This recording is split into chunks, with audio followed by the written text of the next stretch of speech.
I wanted to be the reviewer that could objectively look at the Moto G's inclusions and exclusions and not just merely shrug off any shortcomings because of its incredible price point. But it really isn't possible. The Moto G isn't a perfect smartphone, but it is the only low-end device I would consider purchasing right now. Grab yours today from mobicity.com by following the link in the description below.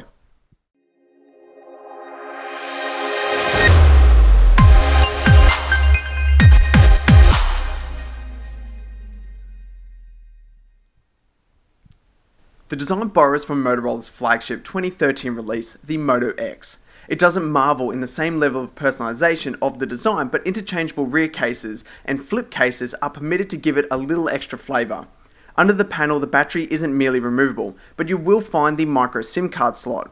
When the smooth, matte casing is replaced, the Moto G is dense, not hollow at all, compact, and weighted nicely to give it that premium feel in a plastic body. The design is split, with the whole front half of the device being a contrasting glossy finish with Gorilla Glass 3 protecting the panel. The unlock button sits above the volume rocker in chrome, has a nice sharp textural feel that I remember from older Motorola smartphones, and placed superbly for usability. With a slight angle down from the front edge to the rear edge, and then contoured back that fits in your palm, I was comfortable at all times holding the Moto G. The dimple on the rear panel that embellishes the Motorola logo is a neat trait to distinguish the Moto line, and the rear speaker placement was convenient as I was unable to obstruct it in use. The notification light is present next to the front speaker grille in chrome and will flash only a white LED. My issue that remains with the Moto G, and may just be attributed to the black case in particular, it smudges and retains those smudges well, but that's a pretty small issue to have. Notable omissions from the spec sheet are NFC, LTE, expandable storage, internal storage limited to 8 or 16 gigs, and no Wi-Fi 802.11 AC. That being said, you still get excellent end-speed Wi-Fi. The 16 gig model with cloud storage is enough for the average user, and I don't have LTE on my doorstep anyway, so the impressive HSDPA connection I constantly had was appreciated. But more importantly, you get the latest model Bluetooth 4.0 to support Bluetooth Low Energy, micro USB version 2.0, accelerometer, proximity sensor, and compass. Included is an FM radio, GPRS, active noise cancellation with a dedicated mic that leads me to call quality. Couldn't fault it. Clear on either end, comparable even to my Nexus 5. It's also thrilling to see a Snapdragon 400 chipset included that includes a quad-core 1.2 GHz CPU, Adreno 305 GPU, and 1 GB of RAM. Performance for the most part is impressive. The barebones OS allows the Moto G to run stagger-free until you open up another app on top of a full multitasking panel and things stall for a mere second to allow some processes to exchange. It is clear that 1 GB of RAM at times was exhausted, but when my variant finally updates to KitKat, I'm sure much of this will change. Battery life surprised me. The display is of good enough resolution, and the quad-core processor made me wonder whether the 2070 mAh lithium-ion had what it takes to get me through a day with much juice left, but it did. It doesn't get far past a day, but I was comfortable. Standardly, I expect one of three things at least within the lower end price bracket: visible pixels, poorer viewing angles, and grey tones where black should be. None of these things are the case with the 4.5-inch 720 by 1280 pixel IPS LCD that ships with the Moto G. It's a fantastic panel. It has richer and more vibrant tones than what I've seen with the Nexus 5, while still maintaining pearly whites. It is supremely bright, allowing daylight use to go unhindered. It's impressive in any price bracket. While others have enjoyed KitKat on their Moto G, mine is yet to come through with the OTA update. Given this is a review unit, I'm unable to load it on myself.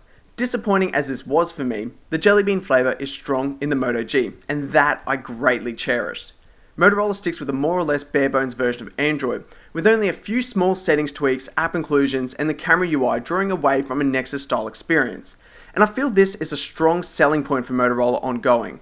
If they keep doing what they're doing, and offer these devices on a global scale, control the hardware by providing amazing customization depth, and the freedom of running a simplified OS, they will soon have the hottest devices on the market.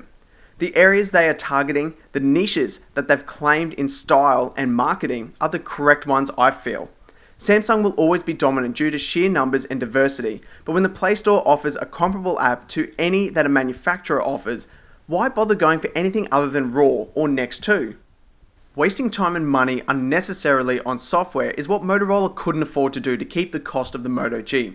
Hence why the only notable inclusions past stock Google apps is Moto Care, that is an impressive help tool for your device, Motorola Migrate to aid the switch from your old device, and Assist that uses your Google Calendar to avoid notifications interrupting scheduled meetings or designated sleep periods. Unfortunately, the hardware limits the Moto G from having the killer features of active display and touchless control like its big brother, the Moto X. For cost though, the consumers intended for the Moto G won't be missing them. I've got to say, I didn't expect much from audio performance, so when I played a video maxed out, I was shocked to think it was actually pretty good. Stepping back to some other key devices from 2013, it surely does blast a lot of treble, has shallow bass, but it's loud enough and clear enough by comparison to give you a nice media experience. The Moto G also manages to give you a front and rear facing camera with your budget price tag. The front is a 1.3 megapixel shooter, performs fine, nothing special, once again above budget performer. The rear-facing 5 megapixel camera with LED flash is, well, it's a smartphone camera, and for most people who can only afford this end of the market, you'll be ecstatic with the shots you get out of it. It isn't the fastest glass in the market, the shots will mostly just look good on the small screen, but it accurately focused, captured true to the scene tones, and most importantly, had some unique UI tweaks that I adored. Its function is fluid and gesture-driven, which I always favour. You get control from the turnstile of settings to the left. It isn't the most detailed selection of settings available, but the ones included are perfect for a beginner. You also get slow-mo video, which is a fun little inclusion on many flagship devices these days.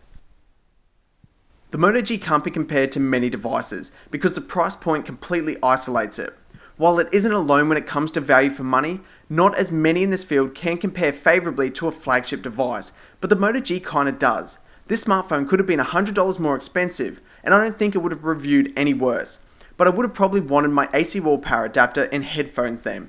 It doesn't fail in any area, nor does it need to improve. It just needs to grow and evolve, keeping its ideals and values, giving a little greater each time, and Motorola will have full control of the lower end of the market in a year's time. And that is a major market to hold. I'm Kurt, and this is KABOOtech. Thanks for watching.